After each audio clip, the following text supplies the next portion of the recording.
Presentations were made by various sector representatives such as ZIDA, the Macroeconomic Financial Management Institute, as well as the Ministry of Transport and Infrastructure Development, that was ably represented by Minister Joshua Sako.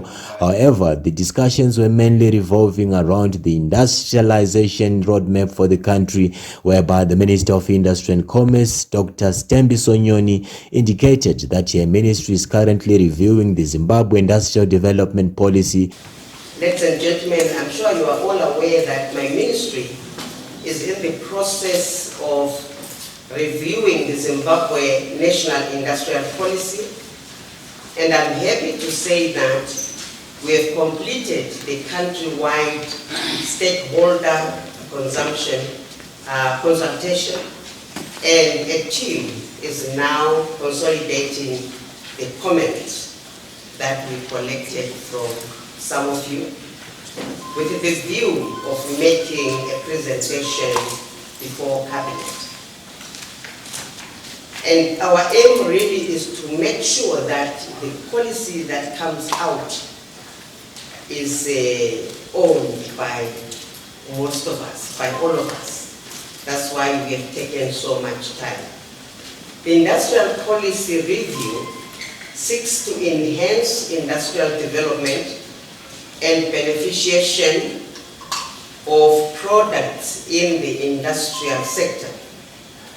The industrial development policy will also come up with strategies to promote rural industrialization. In line with the government's devolution and decentralization policy. This will create jobs for our people, reduce poverty, while at the same time address the challenge of rural-urban migration.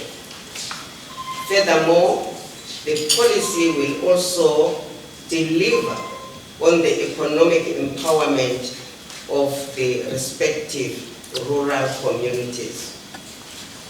I wouldn't agree more with one of our speakers that said we really need to move away from primary production. This is how Africa has been oppressed and marginalized, because we have not been able or encouraged or allowed to value add our own primary wealth that God has given us. So the ministry really wants to go rural industrialization. And I'm sure some of you will remember the ZNCC study, I think it was 2021, 2022, which emphasized that most of the manufacturing that is happening in this country is coming from light industries, is coming from the SMEs. So it is very important for us to continue to link with each other, regardless of where we are. And manufacturing in any economy is very important, because if you don't manufacture, it therefore means that you become a market basket for other countries. So I think this policy will look into that aggressively, and rural value addition will be part of our major pillar. The Deputy Minister of Transport and Infrastructure Development also made a presentation outlining various infrastructure developments being rolled out by the government. We then come to the funding outlook. How are we going to achieve what we want to achieve in this plan? And something which is very important to this meeting is the potential for public sector investment, private sector investment. So you have PSIP, public sector, but also the involvement of the private sector in whatever we do going forward. As such, the focus of the ministry is to prioritize proposals, programs and projects which have high impact, especially projects requiring relatively little resources where we explore and encourage private sector participation. So we're also looking at promoting projects that support the main economic sectors of mining, industry, agriculture and tourism, and prioritize projects that reduce the cost of exporting goods and services and supporting domestic manufacturing. So this is an appeal to the private sector to be involved in this as we move forward. Under the road sector, focus will be on rehabilitation of damaged sections of the trunk road system, starting with uncompleted projects that we've been working in the past, and completion of the upgrading of unpaved trunk roads to surfaced standards. We have a very big backlog of gravel roads that need to be surfaced. And to do this, we can't rely on the fiscus, we can't rely on Treasury to fund the amount of infrastructure development we have as a nation. So a number of strategies will be employed to ensure that the current infrastructure thrust is maintained. And one of these is private funding. Public-private partnerships involve a partnership between the public and private sectors to finance, build and operate infrastructure projects. The private sector partner can provide financing, technical expertise and management skills, whilst the government provides regulatory oversight and public interest protection. These agreements are mostly found in the form of build, operate and transfer, build, own, operate, transfer, build, transfer, operate, rehabilitate, own, transfer, or rehabilitate, own, operate, transfer. So there are a number of models that we can look at for infrastructure development with the private sector. We are also looking at debt financing, which involves securing loans for infrastructure developments, which will then be paid over a set period. The third option we are looking at as well is the adoption of cost-reflective tariffs and the user pays principle. To ensure sustainability, it's important that the country adopts the user pays principle and cost-reflective tariffs for infrastructure development projects. More often than not, local investors shy away from investing in infrastructure if the tariffs are not correct and if return on investment is not guaranteed. So that is one way we are also looking at raising funds to move towards infrastructure development in the country.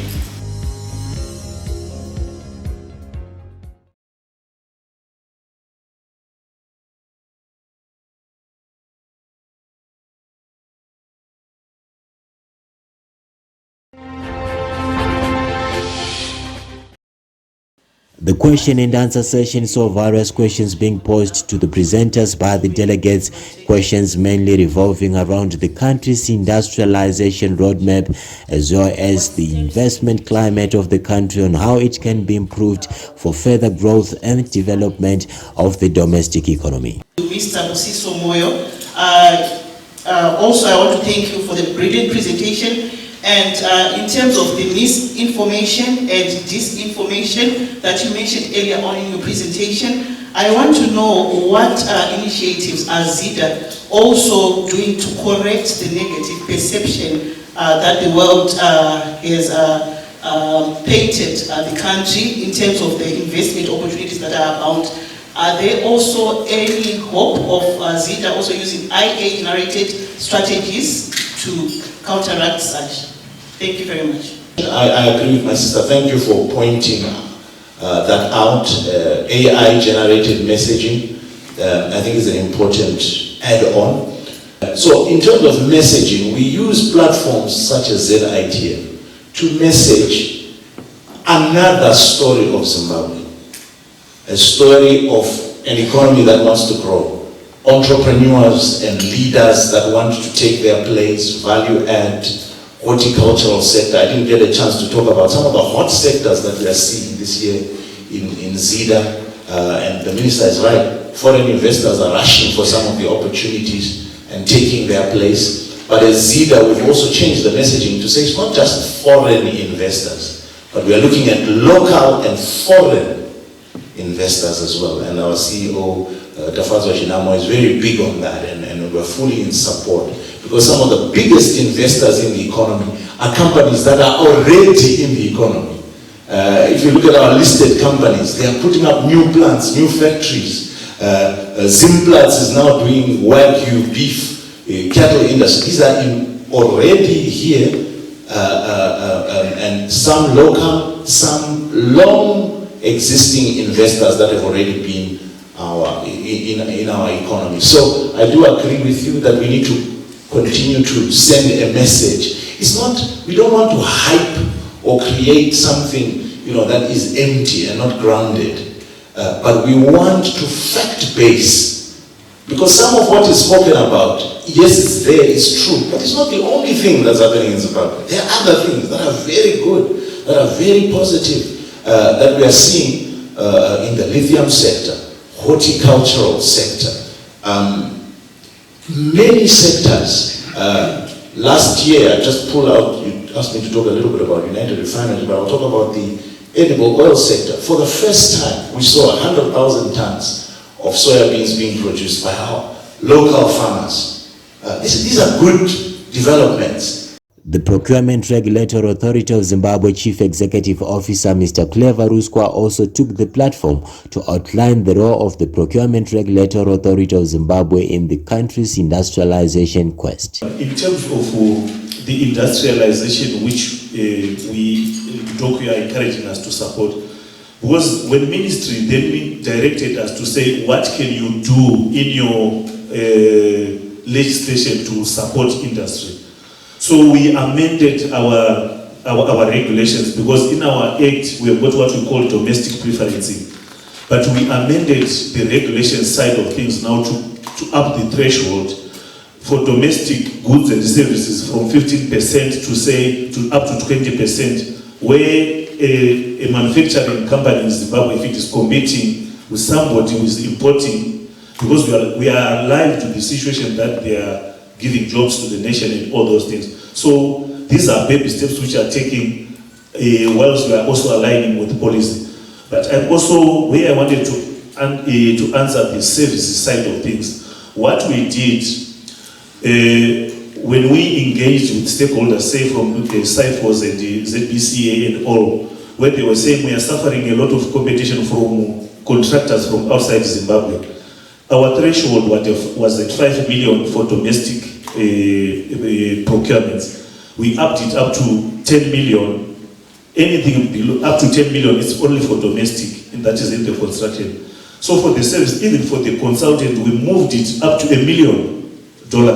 So I'm just trying to buttress the point where the minister was saying this is what we are doing.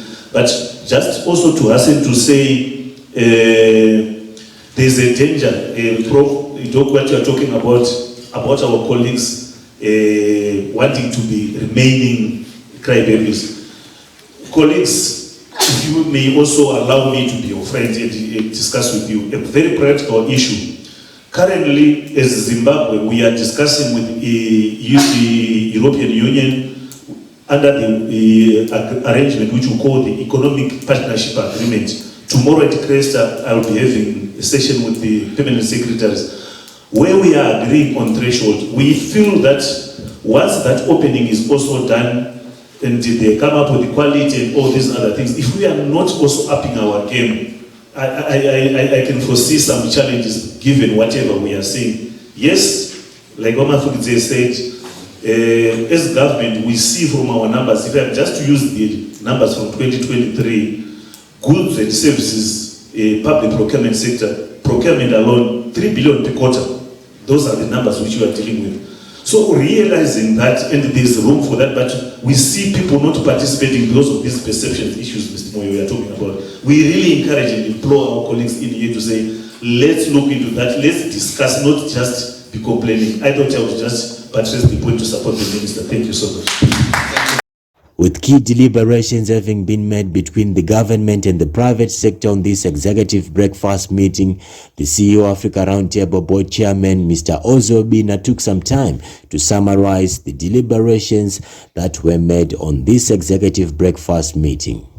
This is our first event for our 2024 programming calendar.